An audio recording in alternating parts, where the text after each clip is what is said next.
ભુજમાં લુહાર નરસિંહભાઈ ખરેખરા સત્સંગી હતા. શ્રીહરિના સ્વરૂપમાં એમનો દ્રઢ નિશ્ચય હતો. ઉંમર થતાં શરીરે દમનો રોગ થયો ત્યારે પોતે વિચાર કર્યો, જે મારી પાસે 5 રૂપિયા દ્રવ્ય છે તે જો ભગવાનને અર્થે ખર્ચાય તો મારા જીવનું પરલોકનું ભાતું થાય.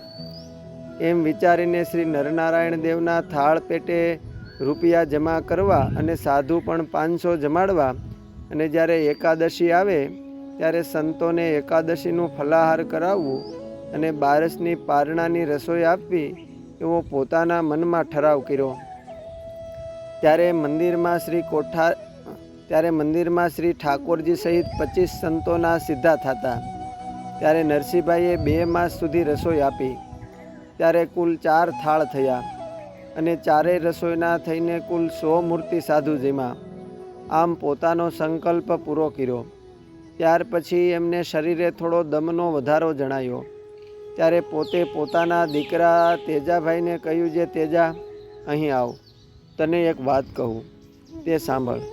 ત્યારે તેજાએ કહ્યું, જે બાપા, તમે જે કહો તે સાંભળું. ત્યારે નરસિંહભાઈએ કહ્યું, જે મને દમનો રોગ થયો છે અને મને ભગવાને 5 રૂપિયા આપ્યા છે. જો હું તે ભગવાનને અર્થે વાપરું તો મારા જીવનું પરલોક સંબંધી ભાતું થાય. એવું જાણીને મેં 4 એકાદશીએ થાળ કર્યા અને કુલ 100 સાધુ પણ જમાડ્યા. બાકી રહ્યા તે તું થાળ કરજે અને સાધુને જમાડજે. ત્યારે તેજાભાઈએ કહ્યું, જે બાપા, મારાથી કાંઈ નહીં થાય. ત્યારે નરસિંહભાઈએ કહ્યું, જે તારાથી કેમ ન થાય? ત્યારે તેજે કહ્યું, જે બાપા, મારી પાસે પૈસા નથી. પૈસા તો મારી મા પાસે છે. તે મારી મા મને પૈસા આપે નહીં. ત્યારે હું શું કરું? માટે તમે પોતે પોતાના હાથે કરીને જે કરવું હોય તે કરીને જાઓ, તો તમારા જીવનું પરલોકનું ખરું ભાતું થાય.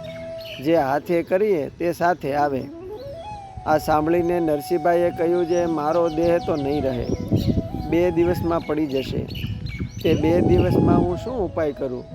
તે તું મને કહે તેમ કરું. ત્યારે તેજાએ કહ્યું, જે બાપા, એનો ઉપાય હું તમને બતાવું. થાળ કરવા અને સાધુ જમાડવા તેનું ખર્ચ કોરી 750 થશે.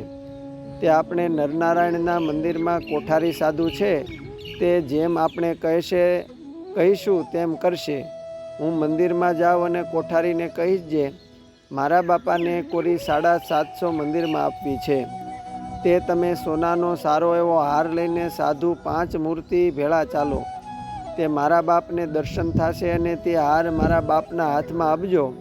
તે હાર મારો બાપ હાથમાં લઈને પાછો તમને ઠાકોરજી માટે આપશે અને કહેશે, જે આ હારના પૈસા હું કોઠારીને આપું છું. એમ કહીને હાર પણ પાછો આપશે. તે શ્રી નરનારાયણ દેવને ધરાવજો. પછી કહ્યું, જે બાપા, હવે મેં કહ્યું તેમાં જો રાજી ખુશી હો તો મને કહો, તો હું કોઠારી સાધુને તેડી આવું. ત્યારે નરસિંહભાઈએ કહ્યું, જે તેજા, બહુ સારું કહ્યું. એ કામ તત્કાળ કરો. મારા દેહનો તો કાંઈ પણ નિર્ધાર નથી. પછી તેજાભાઈ મંદિરમાં જઈને કોઠારી અને 5 સાધુને પોતાના ઘેર તેડી ગયા. નરસિંહભાઈને પથારીએ જઈને મળ્યા અને ભગવાનની વાત કરીને કહ્યું કે આ હાર લાવો. પછી હાર લઈને પોતાની છાતીમાં દાબીને કહ્યું, છે આ મારા જીવનું પરલોકનું ભાતું થયું. એમ કહીને કોઠારીને કોરી 750 આપી. પછી સાધુને કહ્યું, જે આ હાર શ્રી નરનારાયણ દેવને ધરાવજો. પછી ભલે દેહ હમણાં જ પડી જાય, એમ બોલ્યા. પછી સાધુ મંદિરમાં ગયા. તે હાર નરનારાયણ દેવને ધરાવ્યો. જ્યારે નરસિંહભાઈને દેહ મૂકવાનો સમય થયો ત્યારે તેના સગા સંબંધીઓ તથા નાતના જે મનુષ્ય હતા તે આવીને બેઠા. ત્યારે નરસિંહભાઈ બોલ્યા, જે જુઓ, ખુદ શ્રીજી મહારાજ મને તેડવા પધાર્યા છે. જે મેં સોનાનો હાર નરનારાયણ દેવને આપ્યો છે તે હાર પહેરીને આવ્યા છે. તે હાર પાછો મને આપે છે. શ્રીજી મહારાજ એમ કહે છે, જે આ હાર તું પહેર અને અમે તને તેડવા આવ્યા છીએ તે ચાલ, એમ કહે છે. તેથી હવે હું શ્રીજી મહારાજની સાથે અક્ષરધામમાં જાઉં છું. એમ કહી સૌને જય શ્રી સ્વામિનારાયણ કહીને વાતોચીતો કરતા થકા પંચભૂતનો દેહ ત્યાગીને સ્વતંત્રપણે દેહ મૂકીને ભગવાનના અક્ષરધામમાં ગયા. અસ્તુ. જય સ્વામિનારાયણ. શ્રી પુરુષોત્તમ લીલા મૃત સુખ સાગર અધ્યાય 91 માંથી.